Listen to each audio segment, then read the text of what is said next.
and we always start the meeting with the Pledge of Allegiance, and Rusty said he would lead us in the pledge. All right. Hand up.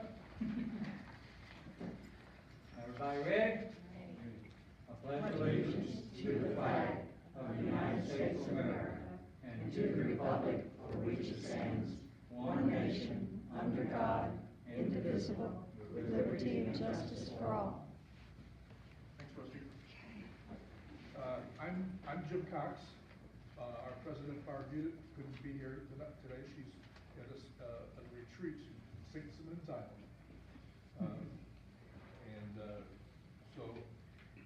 Tonight we have great representation from other historic organizations. Okay, Reese Williams is here. Okay, and he's with the Pensacola Heritage Foundation.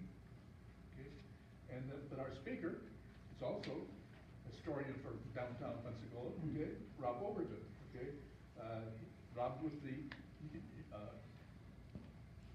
UWF Historic Trust. Okay, and they oversee multiple historic places in downtown Pensacola. And it's a historic district, about 8.5 acres. Is that right? Almost 9.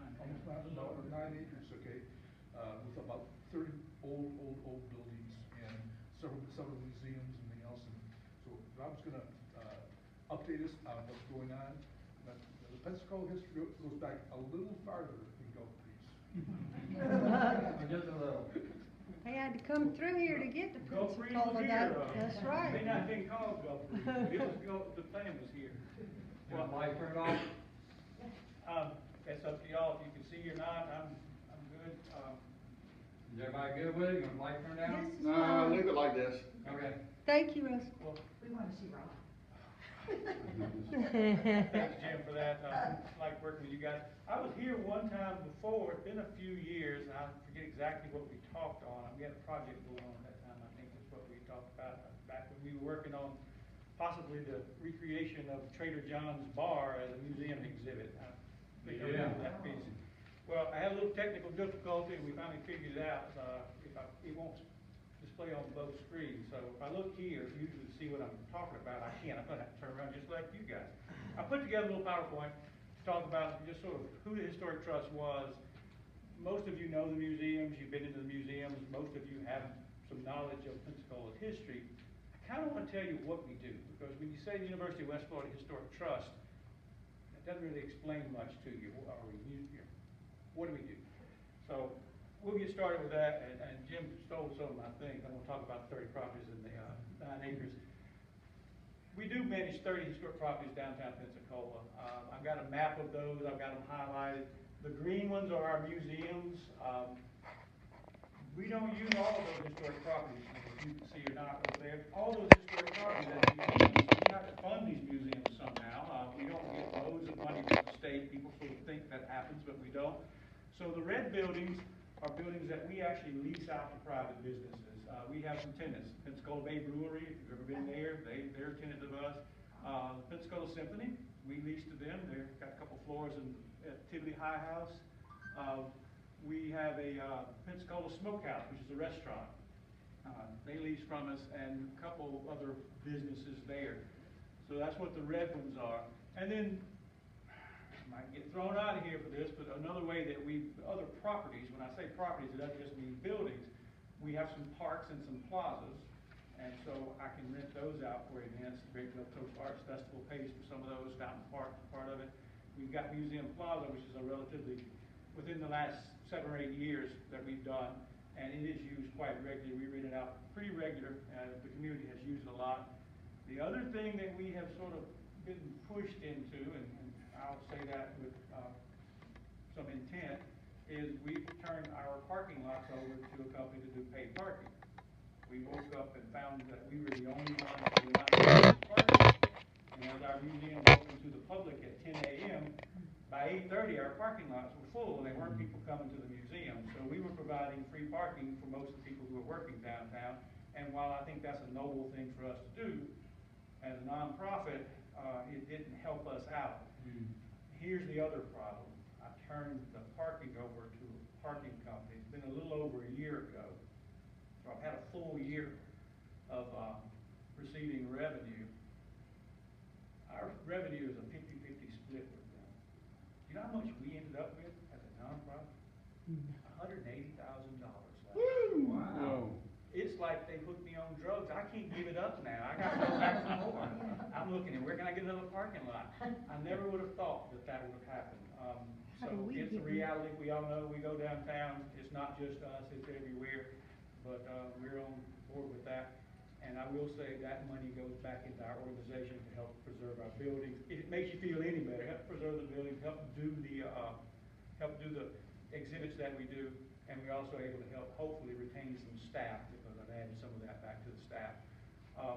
This is just an overview of where we are downtown. You've got Plaza Ferdinand over there and Seville Square, so you know those properties.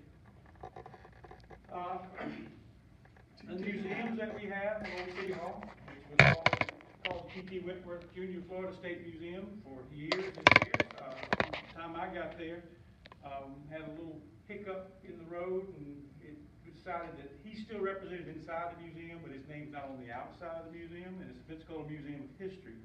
I mentioned Trader John's. We have recreated, we ended up with that collection.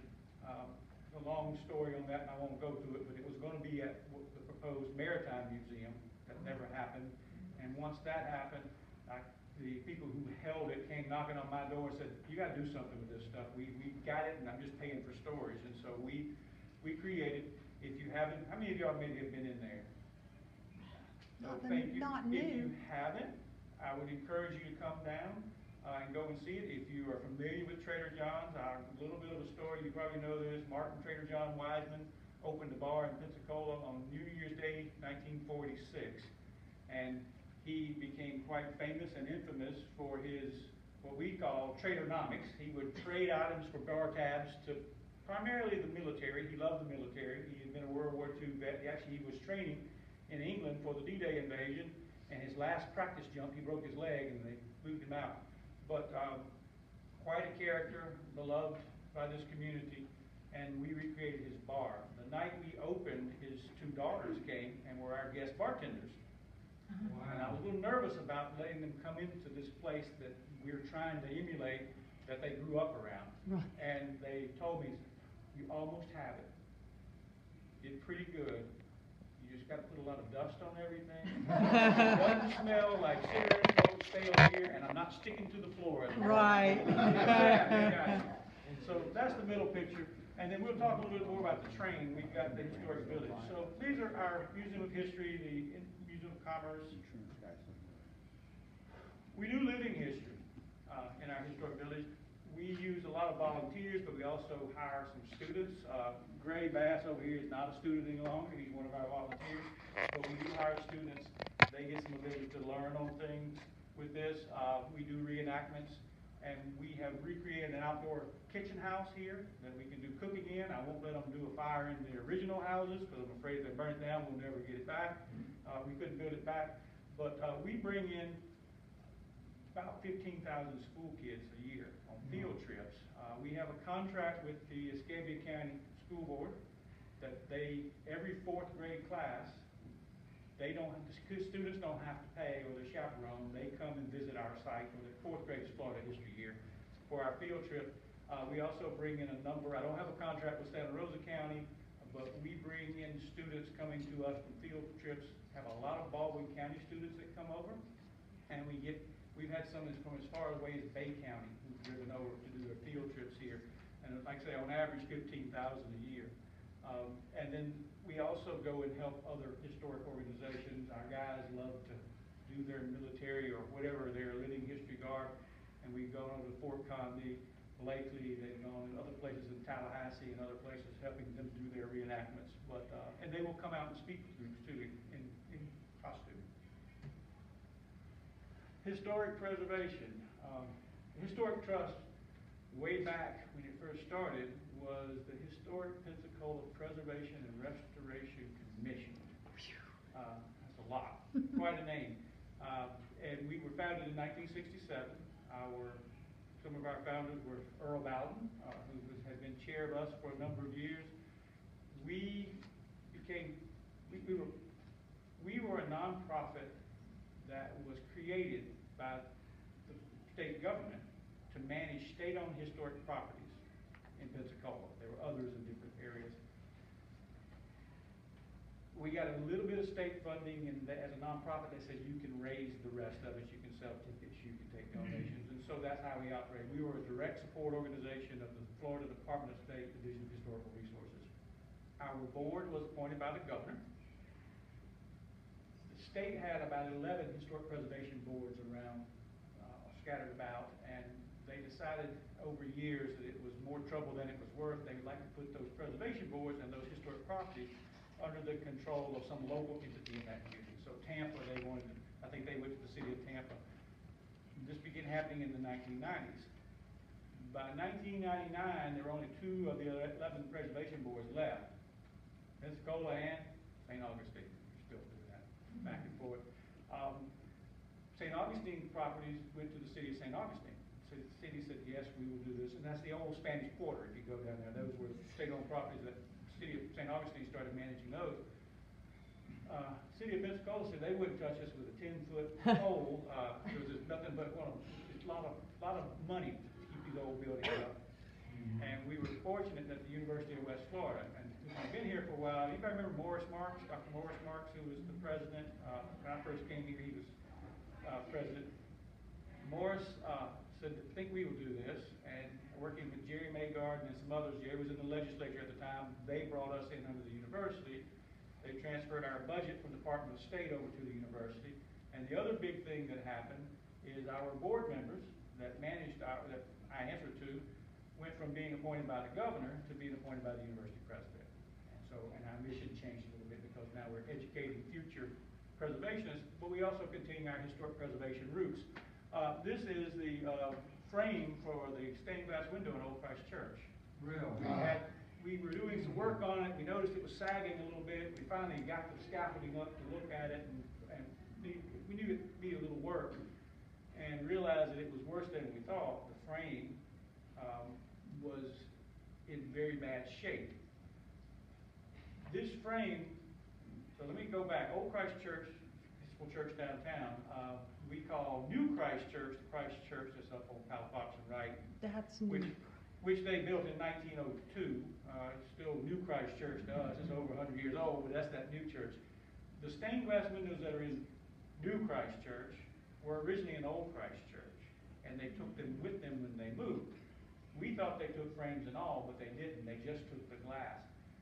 This was the original frame that we had replicas made of what they took and put back in there, and this was the original frame. It was in terrible shape.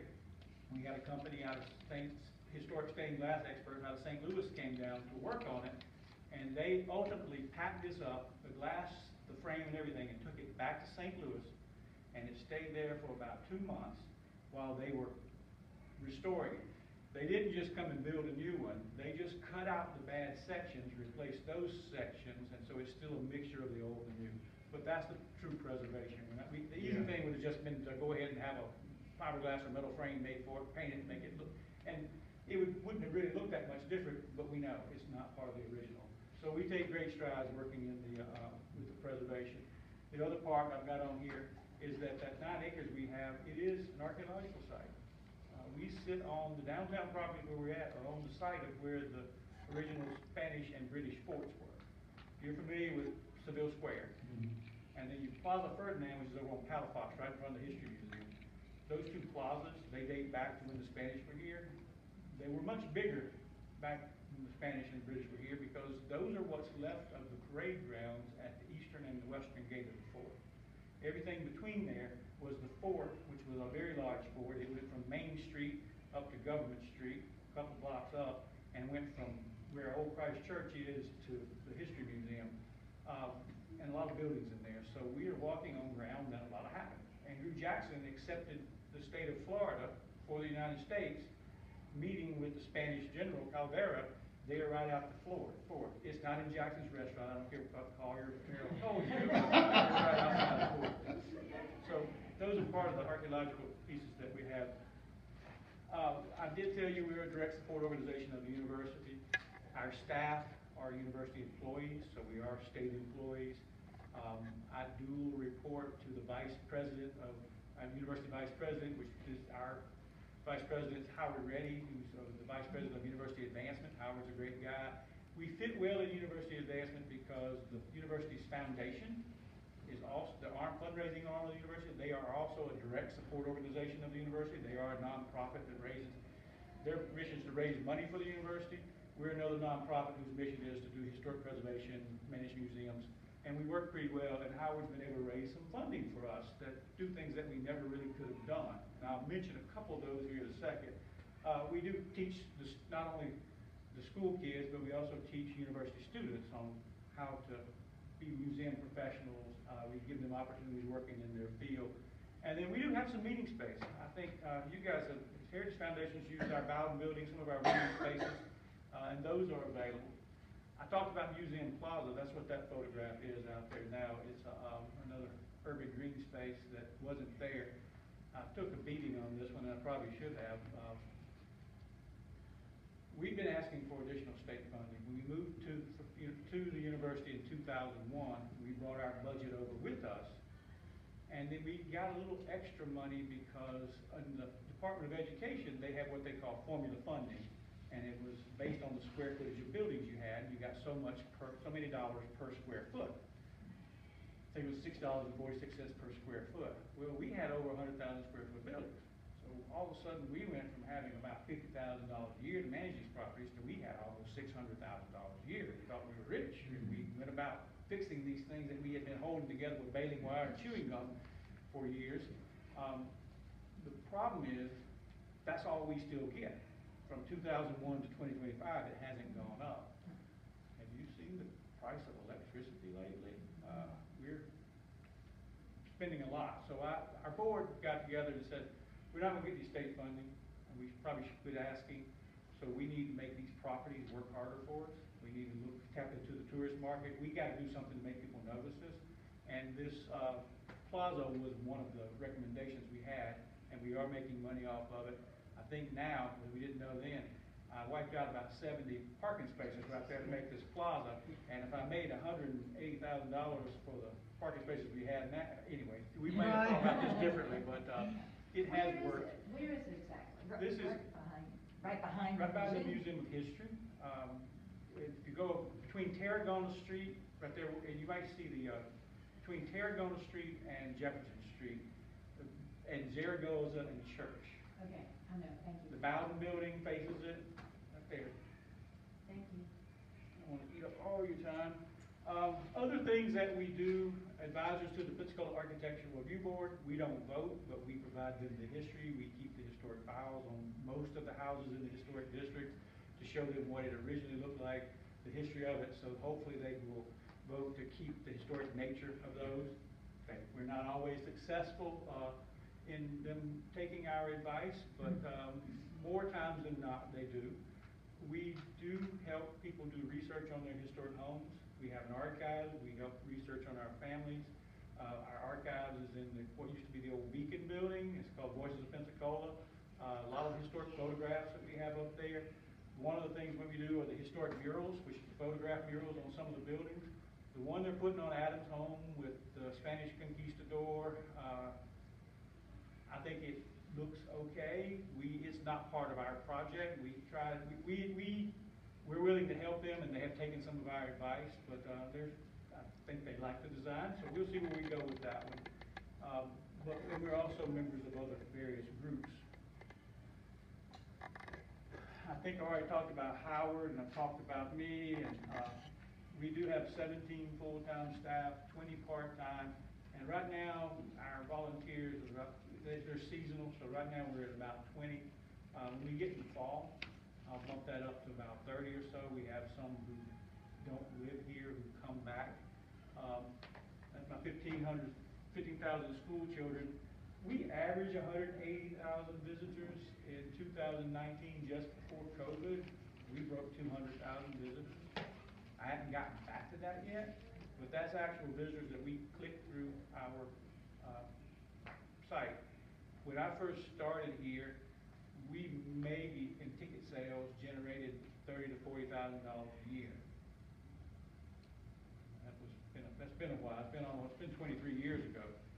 To date, I budget and we will bring in $360,000 a year just in ticket sales.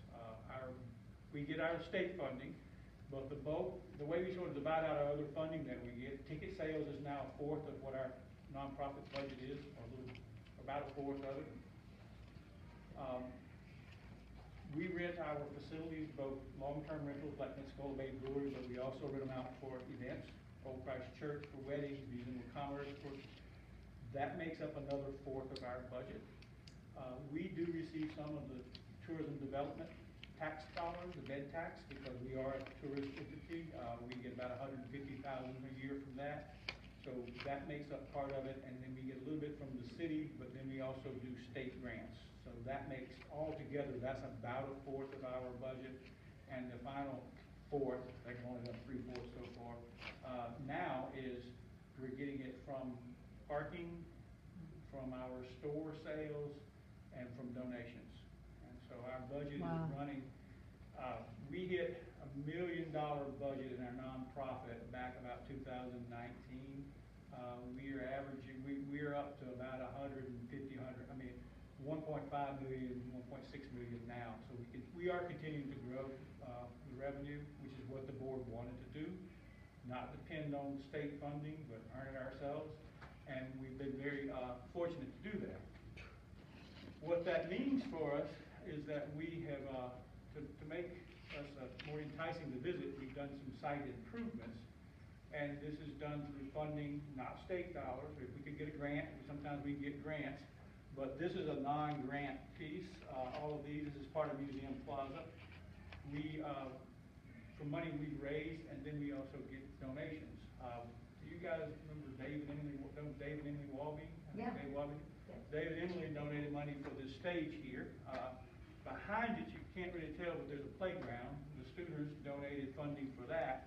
And we did get a state grant. This is where an archaeological site, and the only thing that they can see there really stains in the dirt. They don't show up well. So we did the different colors for the different periods and did some ghost framing of what's there. So with those, and with partnerships of groups like Pensacola Fiesta Five Flags, Fiesta donated funding for this, and we got an Impact 100 grant. We put our funding in to do some of the infrastructure, the things that you don't get excited about knowing about planting grass and putting sidewalks in. But the other features, we had partners, and that let us do this stuff. So that really, the community kind of came together behind us. We've continued that, and one of the great things that we were able to do recently, and we just opened this up in the fall, is the T.R. Miller Old Number 12 train. It sits in front of the Museum of Industry. It has been there since the 1960s. We have repainted it and reworked it multiple times, even over the 20 years I've been here. We had a donor, former volunteer of ours, who was very interested in the caboose and said, what would it take to restore that caboose? And I will say what I initially told her and what we ended up costing was a whole lot more because the guy who was working it kept adding to it, but they did a really great job. All total, she donated about $60,000 to have the caboose completely restored, new roof, new coloring, it's painting, it's in great shape. And then she came to me and said, when I showed her, here's our caboose, look at what we've done to it, I hope you like it. She said, it's great, I love it, but it's just sitting here in the rain. It's just gonna look like it did again in the next 10 years or so. You need a covering.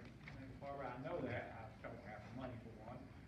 She asked me what I think one would cost, and I said, well, we had one priced out about 5 years previous, and it was going to be between $250,000 and $300,000 to cover the whole area.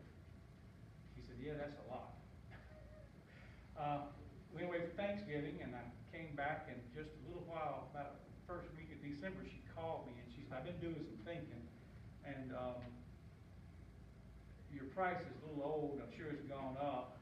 If I donated $400,000, do you think you could put a covering over that train? And I said, yes, ma'am, we could. So she donated $400,000. We did the covering. The roofing material is a translucent material that lets the sunlight through, but it also the shade, but it's strong. It's set up to look kind of like rail tracks. So that's what it's like this. Brian Spencer was the architect of it. And it cost almost $400,000 to put the covering over it. We redid the rail bed, we did some additional signage, we did some other things, but the rest of the trade was looking pretty shabby, and we were kind of tight on funding.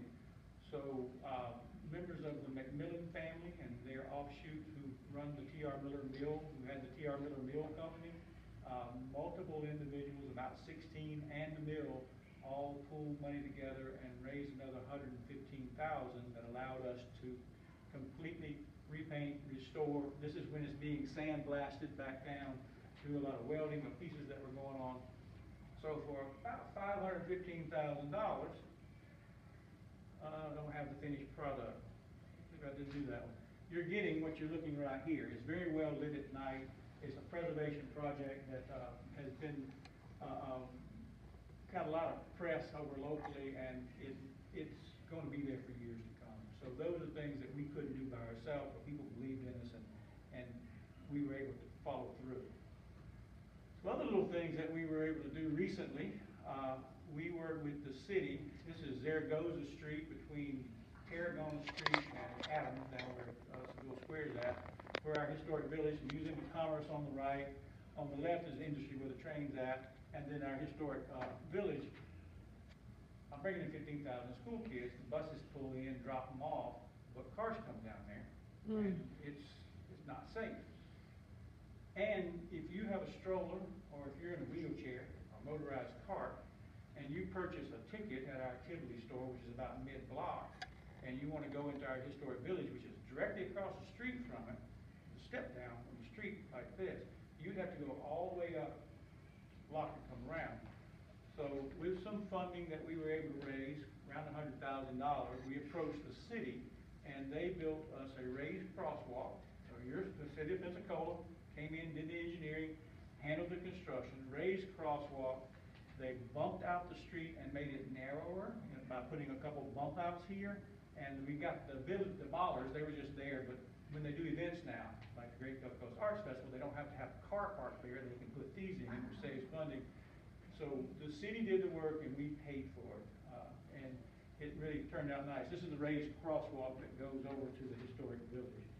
And since we did that, our old gate looked pretty bad, so we had another former volunteer donate some money for us to redo the gate. And it wasn't super expensive. We did a lot of it in-house, but it looks nicer. We're working on signage. We had to get it through the architecture review board, and there was a couple hiccups on that. But our historic village entrance. The next project we're working on, have any of you maybe been to an event at the Museum of Commerce? We got the glass doors there, it's up there where Zaragoza Street. We are, I had a former, actually she was our legal counsel for years, and she has retired. She wanted to do something, and we had this project where you got the Museum of Commerce, and you come out, and there's grass that gets beat up for every festival, so it doesn't look that great, and it's the regular old sidewalk. So we are going to be working on this. We've got the landscape architects from Jerry Pate Company have come and done the design. We've taken it to Architecture Review Board. They've approved it. We put it out for bid, and the price came back too high, so we're tweaking on it right now. We're going to hopefully get this going pretty soon. But to make that look nice, and this is directly across the street from where the new train covering is. So all of that area, we're trying to put the money back in to make people feel welcome, want to realize this is somewhere, oh, I can go there, put in some, what we call street furniture, some benches and things, have them stay longer, and tell their friends, and maybe people come in and spend some money in the community, not just with us, but with other businesses. And we're gradually doing restoration work on some of our historic houses. The 1871 Clara Barkley Door House, and it's interesting that the Pensacola Heritage Foundation is here. We wouldn't have this house if it wasn't for the Heritage Foundation. They're the ones who originally purchased it from private individuals and did the original restoration of it. And when they purchased it, members of the Heritage Foundation personally signed the loan papers and that they would pay it back. And eventually were able to give them to us to run this as a museum. But the old girl needs a little love, so we have taken all the windows out. They are rebuilding those windows, much like they did the stained glass, only taking out those parts that are beyond repair and putting them back into serviceable windows. And we will be redoing the shutters. Hopefully we'll work before hurricane season starts. To interrupt, when we bought that in 1964, we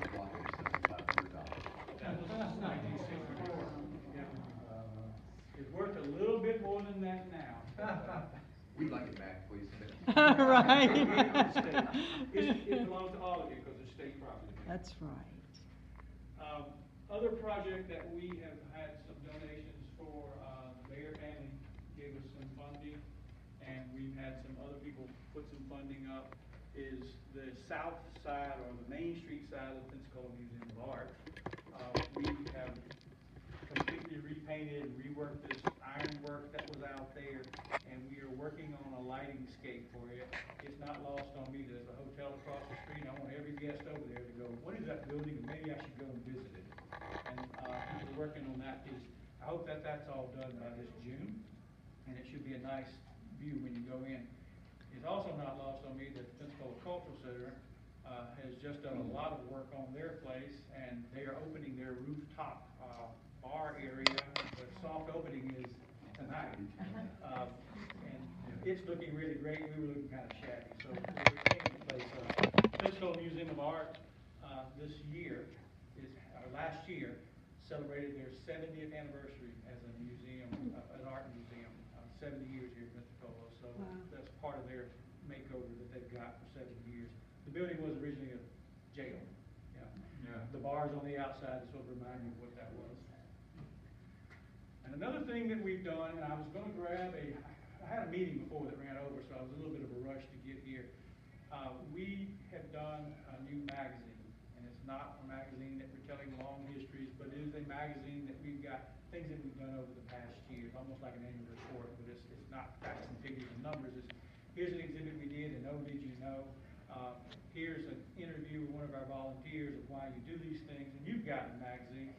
We are working on the next issue. This was our inaugural issue that we've done. We started to put that out. We sent it out to all of our members. I printed about 15,000 of them.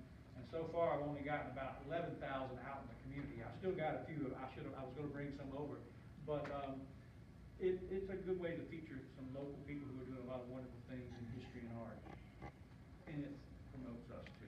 It's a delightful publication. Thank you. I'm glad you. Yes. I was very proud of it. They let me have very little to do with it, even to the point that the photograph of me in there. Is not the one I told them to use. They picked a different one. Oh, boy. But I got a great staff that worked on this, and they've done a lot of good things. So that's sort of an overview of the Historic Trust, who we are, and what we've been working on lately. I've got some other things in the hopper, but we're just trying to figure out the funding, and that's always something, and the timing. But I don't know what the timetable is. I think I took up the 30 minutes that I had. 33. But if you had any questions, if you got time for that, I'm happy to try to answer them. Except for you. Except for me. Go ahead. Just two questions. For the caboose that's been renovated, is it like a self-guided tour when you walk in, it's got the plaques inside that tell you all the stuff? So we renovated the outside, we built in part of the inside, but we have not, before we can open it in, we've got to do some work to make it ADA accessible. Okay. And the new Right. train level, we took that into consideration, but it's going to take a little bit more to make that happen. Okay. The other thing that we've got is we don't have all of the original fixtures that they had. They had a oil burning stove, they had the lanterns. The Baghdad Railroad Museum has some of those, and we're working out trades with them. So we're not there yet, but it will be. Okay, and the one other question Yes. is, you're referring to your budget, one of the sources you were talking about was state grants.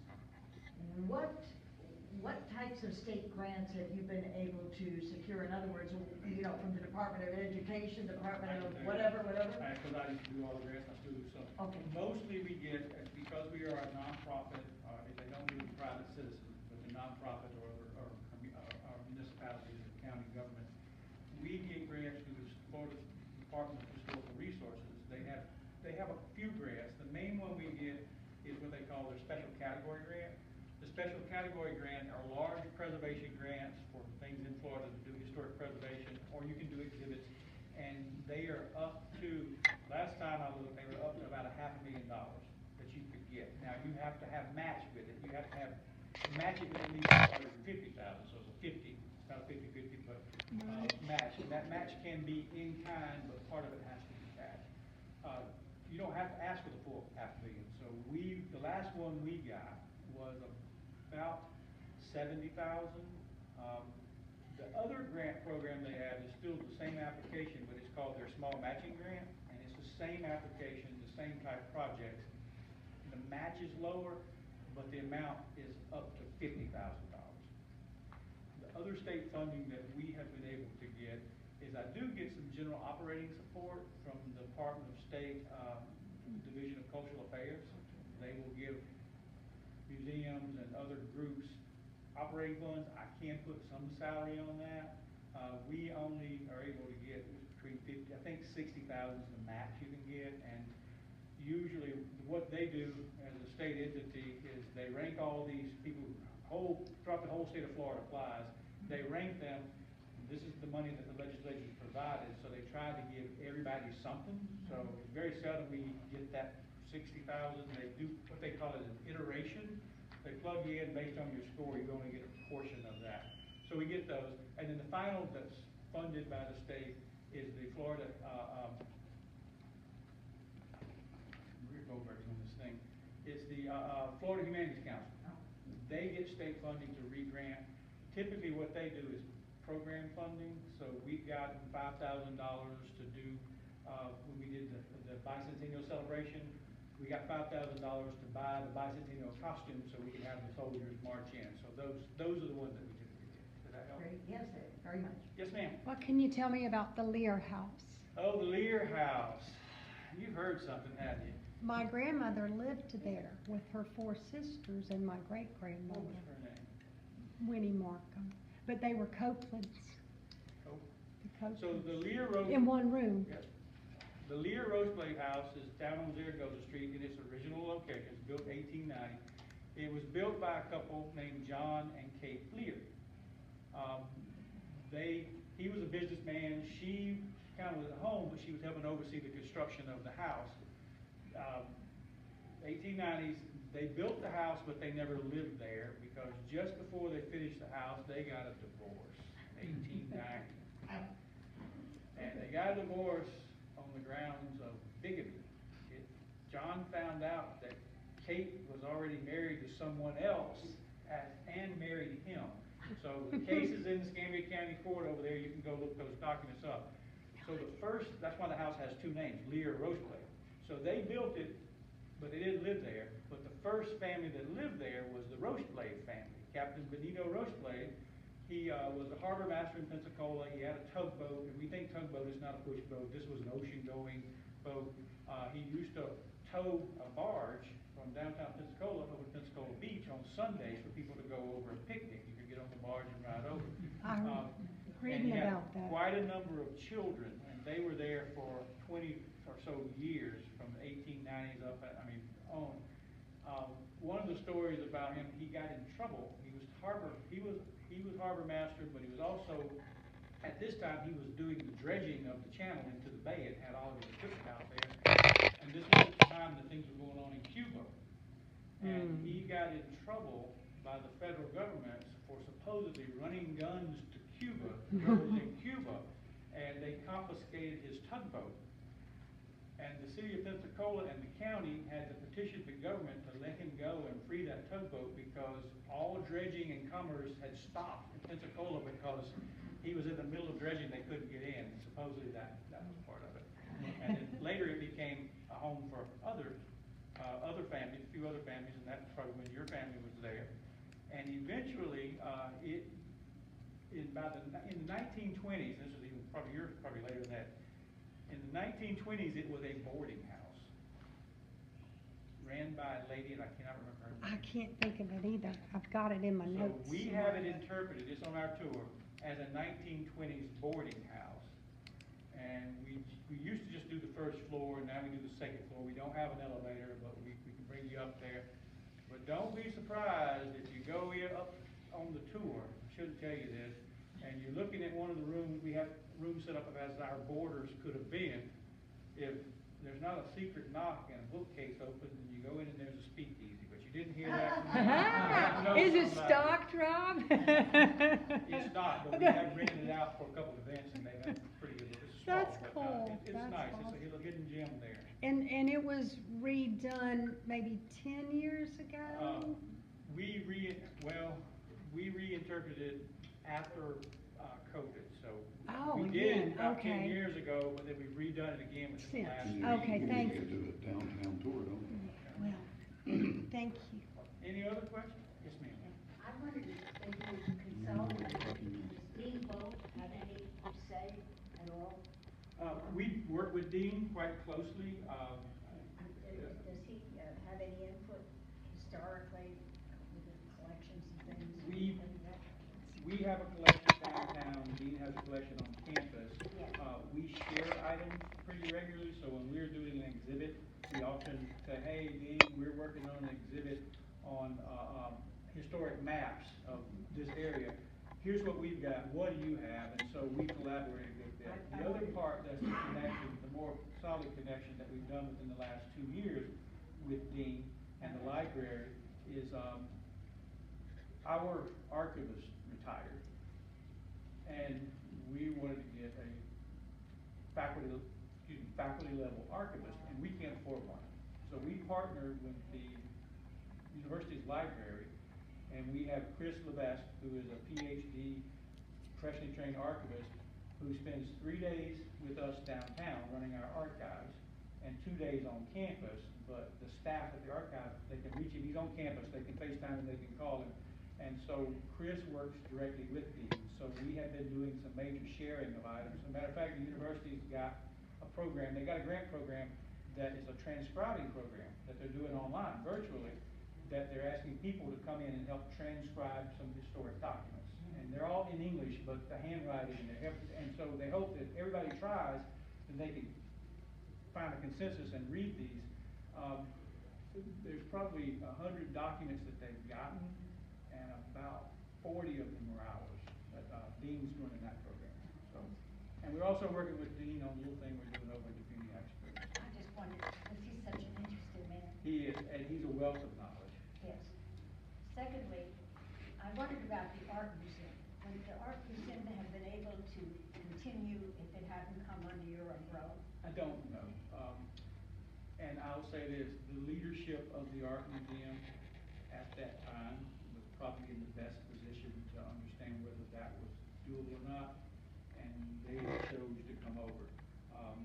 It's hard, as you guys know, particularly if you have property, it's hard for a standalone nonprofit to continue to operate. I say this, people, I said, museums are kind of like the city streets. There's no money in it. And there's no money in paving the streets. I mean, people not, tax money has to cover it. Museums like this. We raise money, we're able to do extra things because we have some state money. If not, everything that we raise is just keeping our heads above water. The insurance alone, I mean, if you think about utility bills, let's go Museum of Art, one. That old building is huge. In the summertime, the electric bill is $5,000 a month. And then you gotta pay staff, and you gotta pay, it's just, and we replaced that it's a huge air conditioner on the roof, had been there for years. We had replaced it 2 years ago, that AC unit and the install, because they had to bring a crane in, $94,000. If we didn't have some stability with some state funding coming in, particularly think COVID, I had tenants that couldn't pay rent, we're not open, we're not selling tickets, Right.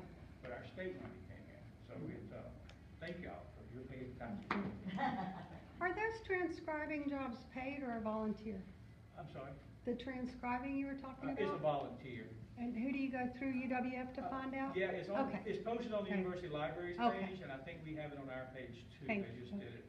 Yes, sir. The UWF owned parking, how would we know we were parking in those areas so we can make sure some of our money goes back to you guys? Well, so that's been this thing, we've been toying with this idea, we've got a parking company, they're all over town, and Right. you really don't know any difference. The Pensacola Opera just turned their parking lot over to paid, and when you do it, it says all funding for this goes to help support the Pensacola Opera. I took such a beating from turning this thing over to paid parking, I wasn't sure I wanted people to know that it was me. But I think they come to realize it, so that's something we talked to the company, and they said, we're happy to do this for you, so we're having some discussions with that at the board level right now, but I think we're gonna start doing that. So it would be, when it does, it'll say. We this- have signage out there and Yeah, everything. okay. Well, and if people don't want you to have the Problem money, is, they can park Those somewhere who are else. aggravated, they're gonna call me, I can't believe you're charging the parking. I've taken it before. Yeah, or you could let the membership know, because that's what, Yeah. NAPA does, they've told us.